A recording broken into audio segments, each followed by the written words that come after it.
Superior group शोबा उर्दू से कलीम अख्तर कैसरानी का एहसास। कलीम अख्तर कैसरानी ने उर्दू में डॉक्टरेट की डिग्री हासिल कर ली। डॉक्टर कलीम अख्तर कैसरानी ने लाहौर गैरिजन यूनिवर्सिटी लाहौर से PhD की डिग्री हासिल की।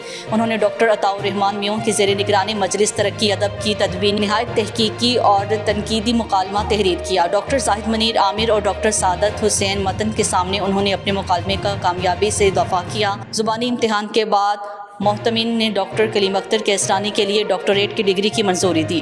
नामवर इल्मी और अदबी शख्सियात ने डॉक्टर कलीम अख्तर कैसरानी को डॉक्टरेट की डिग्री अता होने पर मुबारकबाद पेश की। वाज़ेह रहे कि इस वक्त doctor Kaleem Akhtar Kaisrani superior university में बतौर शोबा उर्दू खिदमात सर अंजाम दे रहे हैं, जहाँ BS उर्दू और MS उर्दू की क्लासेस का आगाज़ हो चुका है। और आखिर में मरकज़ी प्रेस क्लब के चेयरमैन सैयद आसिफ रज़ा ने मुबारकबाद पेश की।